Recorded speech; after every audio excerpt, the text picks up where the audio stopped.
Renungan pagi pada hari ini saya beri judul Menjadi Garam dan Terang Dunia. Kita baca dalam Injil Matius 5 ayat 13 sampai 14. Kamu adalah garam dunia. Jika garam itu menjadi tawar, dengan apakah ia diasinkan? Tidak ada lagi gunanya selain dibuang dan diinjak orang. Ayat ke-14. Kamu adalah terang dunia. Kota yang terletak di atas gunung tidak mungkin tersembunyi. Siapakah garam dan terang dunia itu? Iya, kamu. Kamu adalah terang. Kamu adalah garam dunia. Mari kita bahas yang pertama, yaitu menjadi garam. Ada begitu banyak manfaat garam bagi manusia, yaitu untuk memasak, untuk membuat adonan kue, untuk mengawetkan ikan, untuk membuat es puter, dan untuk kegunaan lainnya. Dan kita sebagai orang percaya harusnya seperti garam yang seharusnya banyak memberi manfaat dan berguna bagi sesama. Kalau perbuatan dan perkataan kita tidak bisa menggarami sesama, berarti garam dalam diri kita sudah mulai hambar. Jangan biarkan garam dalam diri kita itu menjadi hambar, sehingga kita tidak ada lagi gunanya selain dibuang dan diinjak orang. Sebab siapakah yang akan menggarami dunia sekitar kita? Kalau bukan saudara dan saya, orang-orang pilihan Allah. Lalu bagaimana kita bisa menjadi garam? Yaitu harus berani berubah. Katakan berani berubah. Bagaimana kita bisa menjadi garam dunia kalau karakter atau sifat kita tidak pernah berubah dari kebiasaan buruk? Masih hidup dalam dosa-dosa, kita masih serupa dengan orang-orang dunia. Tuhan menginginkan hidup kita itu berubah, bukan serupa dengan orang-orang dunia.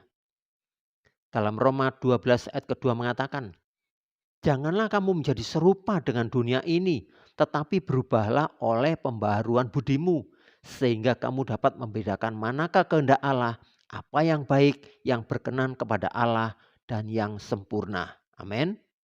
Kita memang masih hidup dalam dunia ini, tetapi kita harus berani tampil beda. Katakan tampil beda.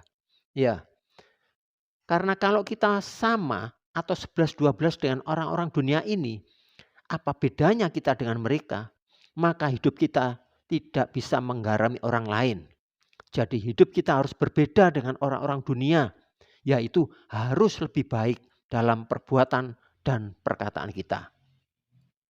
Dalam Injil Matius 5:20 mengatakan, maka aku berkata kepadamu, jika hidup keagamaanmu tidak lebih benar dari ahli-ahli Taurat dan orang-orang Farisi, sesungguhnya kamu tidak akan masuk dalam kerajaan surga.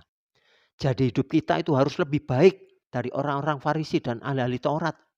Karena Tuhan ingin agar hidup kita itu bisa dinikmati atau dirasakan oleh orang lain. Kalau kita tidak mau berubah dan tidak berubah, itu berarti kita masih hidup dalam manusia lama.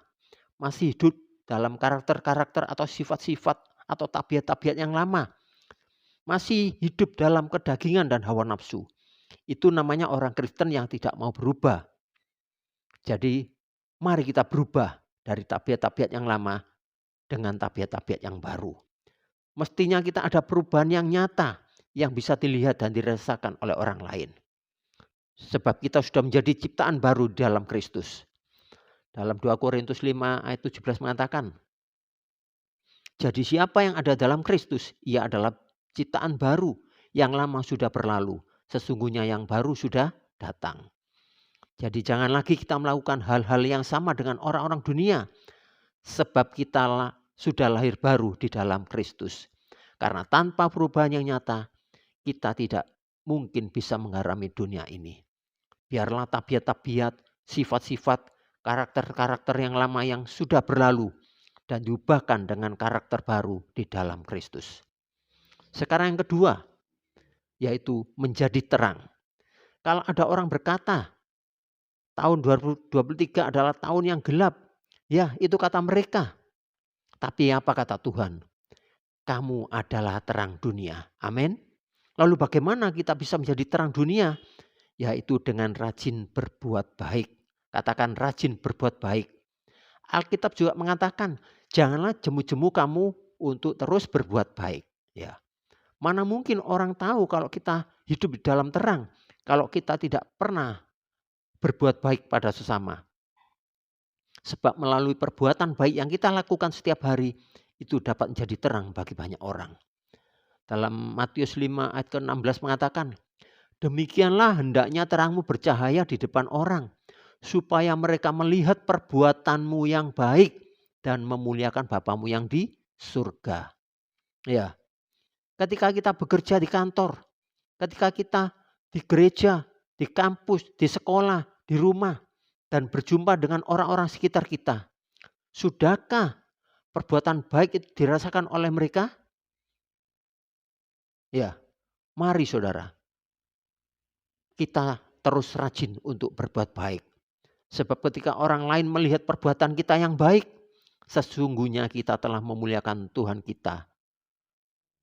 Gak usah pergi jauh-jauh sampai ke ujung dunia. Di sekitar kita pun kita bisa menjadi terang. Amin.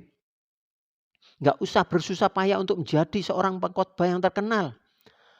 Tapi melalui perbuatan baik kita, mereka akan melihat pribadi Yesus dalam hidupmu. Dan sebagai ayat yang terakhir, dalam Yesaya 60 ayat 1. Bangkitlah, menjadi teranglah, sebab terangmu datang dan kemuliaan Tuhan terbit atasmu. Mari bangkit menjadi terang. Sebab kehadiran orang Kristen seharusnya memberi dampak yang baik, yang positif bagi sesama. Sebab kekristenan itu bukan hanya pakai kalung salib, pakai anting-anting salib, pakai tato salib, tanda salib di mobil, di rumah, dan sebagainya. Tetapi kekristenan adalah tentang perubahan karakter. Dahulu kita hidup dalam daging, sekarang kita hidup dalam roh. Jadi mari saudaraku, kita menjadi garam dan terang dunia. Supaya nama Tuhan dipermuliakan melalui hidup kita. Mari kita berdoa. Terima kasih Tuhan, karena firman-Mu kami bisa mengintrospeksi diri kami, supaya kami bisa menjadi garam dan terang dunia. Dan nama-Mu dipermuliakan melalui hidup kami. Pakai hidup kami ya Tuhan. Berkati hidup kami sepanjang hari ini. Dan kami serahkan semuanya dalam tangan-Mu. Haleluya. Amin.